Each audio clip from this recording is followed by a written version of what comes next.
The exam wire में आपका स्वागत है। आज की इस वीडियो में हम बात करेंगे अत्यंत चर्चित मुद्दे पर, जो कि नियंत्रक एवं महालेखा परीक्षक यानी कि CAG की नियुक्ति प्रक्रिया से संबंधित है।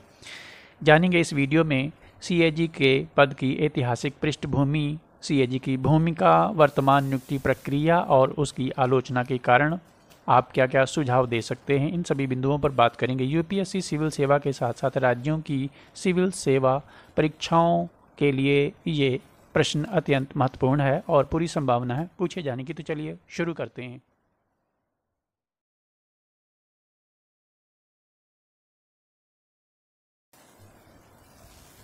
नियंत्रक एवं महालेखा परीक्षक यानी कि कंट्रोलर एंड एडिटर जनरल की नियुक्ति प्रक्रिया, पारदर्शिता और जवाबदेही।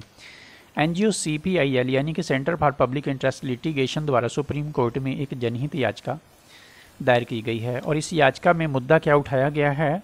सरकार द्वारा नियंत्रित CAG की जो नियुक्ति प्रक्रिया है वो संविधान का उल्लंघन करती है, वायोलेशन ऑफ इंडियन कॉन्स्टिट्यूशन।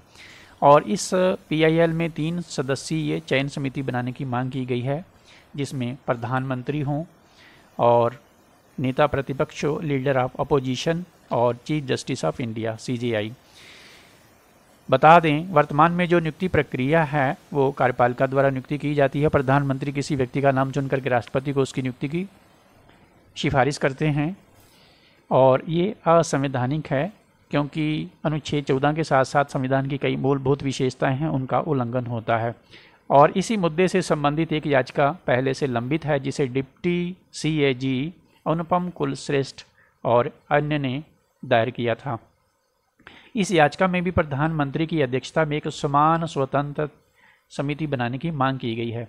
क्योंकि इस मुद्दे पर पहले से ही ऐसी याचिका दायर है, तो सुप्रीम कोर्ट ने पहले वाली और वर्तमान याचिका को मर्ज कर दिया है, जिस पर सुनवाई 6 मई को होनी है। उससे संबंधित जो भी अपडेट होगा आपको अवेलेबल करवाएंगे। चलिए जानते हैं CAG के पद की ऐतिहासिक पृष्ठभूमि। CAG का जो इतिहास है वो औपनिवेशिक काल से जुड़ा हुआ है।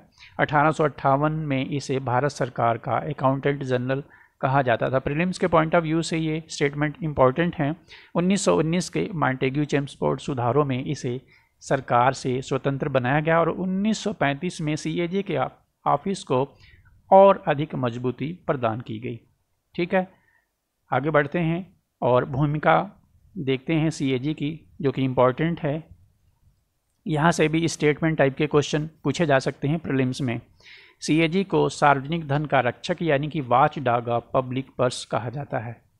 यह केंद्र और राज्य सरकारों के वित्तीय प्रबंधन की निगरानी करने के साथ साथ संसदीय नियंत्रण को भी सुनिश्चित करता है। पंचायती राज संस्थाओं के कामकाज में पारदर्शिता, ट्रांसपेरेंसी और फाइनेंशियल अकाउंटेबिलिटी को भी सुनिश्चित करता है। सार्वजनिक वित्त के मामलों में कार्यपालिका की जवाबदेही को सुनिश्चित करता है। नियुक्ति प्रक्रिया की चर्चा कर चुके हैं। ठीक है, जानते हैं आखिर नियुक्ति प्रक्रिया की आलोचना के कारण क्या है। चूँकि ये सरकारी खर्चों पर निगरानी रखती है, अतः इसकी स्वतंत्रता महत्वपूर्ण है। आगे बढ़ने से पहले आपको बता दें, डॉक्टर BR अम्बेडकर ने CAG को न्यायपालिका से भी अधिक स्वतंत्रता देने का प्रस्ताव तत्कालीन संविधान सभा के समक्ष रखा था, परंतु बहुमत द्वारा स्वीकार नहीं किया जा सका। CAG के कार्यालय को कार्यपालिका के हस्तक्षेप से स्वतंत्र रखना कितना महत्वपूर्ण है, ये आप इससे जान सकते हैं और डॉक्टर BR अम्बेडकर की दूरदर्शिता का भी इससे पता चलता है। क्योंकि राजनीतिक हस्तक्षेप बढ़ा है वर्तमान में, अतः ये मुद्दा महत्वपूर्ण है। और यदि नियुक्ति प्रक्रिया पारदर्शी नहीं होगी तो इसकी निष्पक्षता पर सवाल उठ सकते हैं। कार्यप्रणाली के पारदर्शी ना होने से प्रशासनिक निर्णयों को प्रभावित करने के साथ साथ जो ब्यूरोक्रेट्स हैं उनके जो डिसीजन मेकिंग है उनकी वो हतोत्साहित भी हो सकती है CAG से।